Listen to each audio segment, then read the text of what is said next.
एक समय की बात है, एक घने जंगल में एक शक्तिशाली शेर रहता था।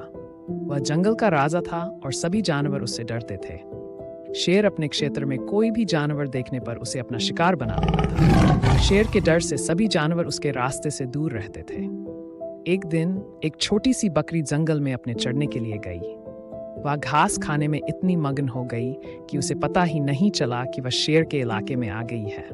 जब बकरी ने ऊपर देखा तो उसकी नजर शेर पर पड़ी, जो उसे घूर रहा था। शेर ने बकरी को देखकर दहाड़ मारी और कहा, तुम्हारी हिम्मत कैसे हुई मेरे इलाके में आने की? अब मैं तुम्हें अपना शिकार बनाऊंगा। बकरी बहुत डर गई, लेकिन उसने तुरंत अपनी समझदारी का उपयोग करने का निश्चय किया। उसने कांपते हुए आवाज में कहा, महाराज, मुझे खाने से पहले मेरी एक बात सुन लीजिए। अगर आप मुझे खा गए तो आपको क्या मिलेगा? मैं तो इतनी छोटी सी बकरी हूँ, आप मुझसे अपनी भूख नहीं मिटा पाएंगे। लेकिन अगर आप मुझे छोड़ देंगे तो मैं अपने सभी दोस्तों को आपके पास भेज दूंगी।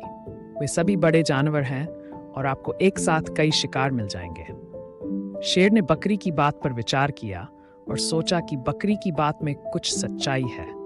उसने कहा, ठीक है, मैं तुम्हें अभी छोड़ देता हूँ, लेकिन याद रखना, अगर तुमने मुझे धोखा दिया तो तुम्हारा हाल बुरा होगा। बकरी ने शेर को धन्यवाद दिया और वहां से तेजी से भाग गई। वह सीधी अपने घर की ओर चली गई और वहां जाकर अपने दोस्तों को शेर के बारे में बताया।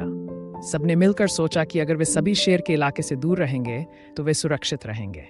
कुछ दिनों बाद शेर को समझ में आ गया कि बकरी ने उसे धोखा दिया था।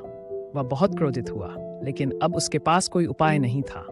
उसने महसूस किया कि उसकी ताकत और रौब के बावजूद छोटी बकरी ने अपनी समझदारी और चतुराई से उसे मात दे दी। इस कहानी से हमें यह सीख मिलती है कि शारीरिक शक्ति से ज्यादा महत्वपूर्ण बुद्धिमानी होती है। कठिन परिस्थिति में धैर्य और समझदारी से काम लिया जाए तो सबसे बड़े संकट से भी निकला जा सकता है।